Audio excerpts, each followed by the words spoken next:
A estrutura do átomo. O modelo de Rutherford.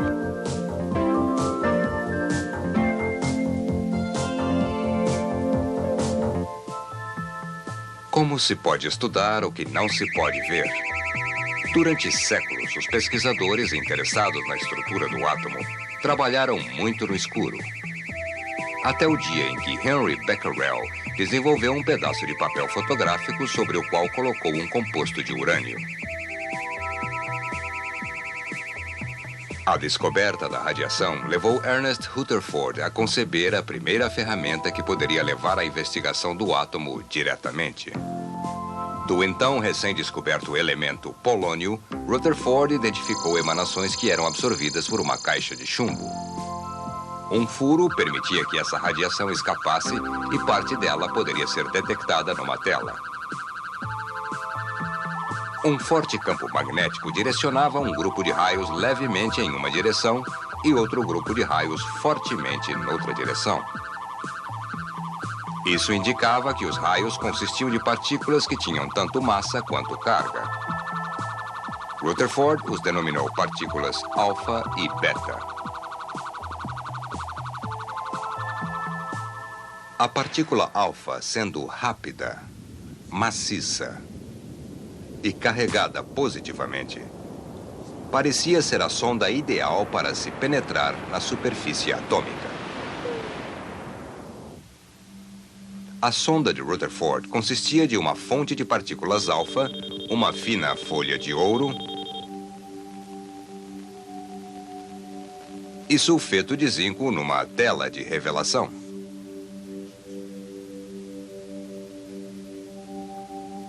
Rutherford descobriu que a maioria das partículas alfa passavam através da folha de ouro com nenhuma ou quase nenhuma mudança de direção. De vez em quando, entretanto, a tela de revelação mostrava que uma partícula tinha sido defletida significativamente. E ainda mais raramente, um rebote direto poderia ser detectado. Um evento que, como descreveu Rutherford, seria como disparar uma grande granada naval contra uma folha de papel e vê-la rebatida e atingindo você.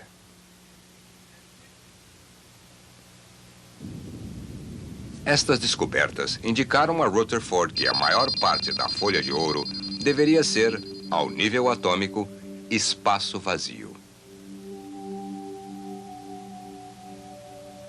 Mas o que, na folha de ouro, causava a mudança de direção de algumas partículas alfa de sua linha de movimentação original? Uma possibilidade era de que as partículas estivessem colidindo com algumas outras partículas, do mesmo modo que se chocam as bolas de bilhar. Esse tipo de colisão produz um padrão característico. Embora Rutherford não pudesse ver cada percurso, ele os interceptou com telas em várias posições diferentes, até que construiu uma ideia do verdadeiro padrão produzido. E ele era bem diferente daquele produzido pelas bolas de bilhar. Então, Rutherford procurou na lei de Coulomb uma explicação. A força de repulsão entre duas partículas com a mesma carga aumenta à medida que a distância diminui. Seria possível que as partículas alfa carregadas positivamente estavam sendo repelidas por um núcleo de carga positiva dentro da folha de ouro? Vamos ver o que aconteceria a uma partícula alfa em curso direto de colisão com o tal núcleo de carga positiva.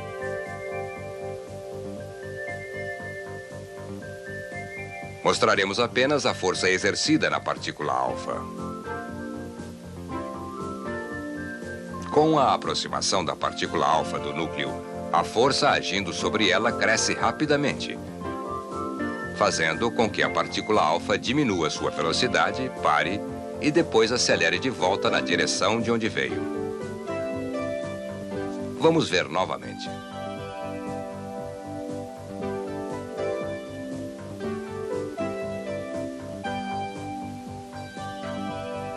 E quanto a uma partícula alfa que estivesse numa rota que passasse ao lado do núcleo? Inicialmente, consideremos que nenhuma força eletrostática esteja agindo. Mas se o núcleo possui uma carga positiva, a força eletrostática crescerá rapidamente como antes.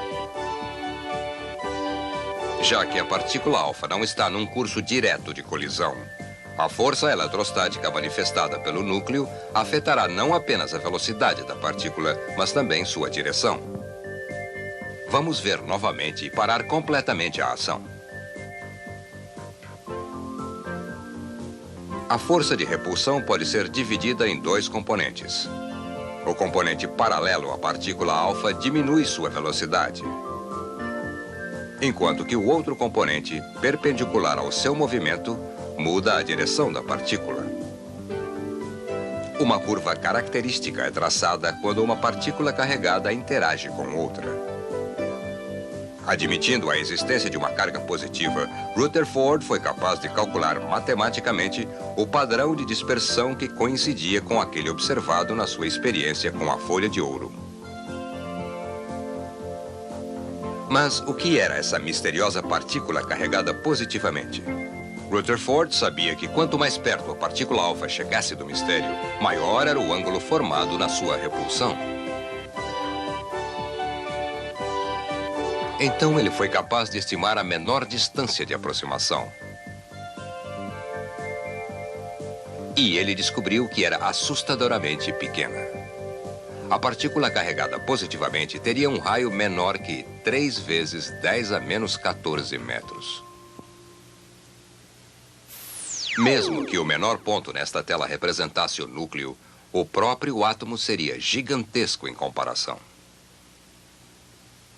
Foi Rutherford que criou o termo núcleo e o aplicou a este minúsculo ponto central perdido no vasto espaço do átomo. Ele propôs para o átomo uma estrutura que imitava o sistema solar em miniatura.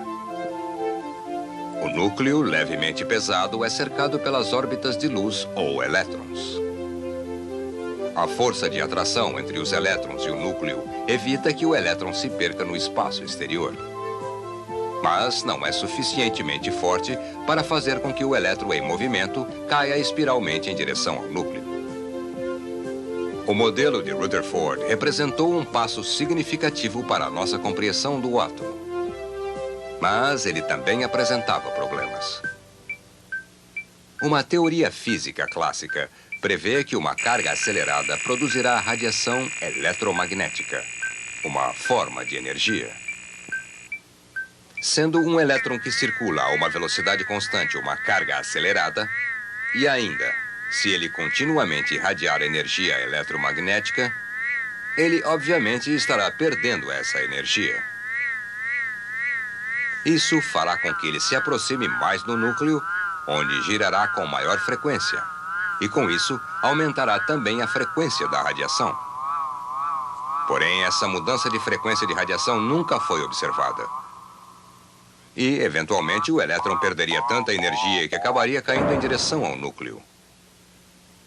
Mas, na realidade, a maioria dos átomos é muito estável. O modelo de Rutherford, para sobreviver, precisaria de uma ajuda urgente.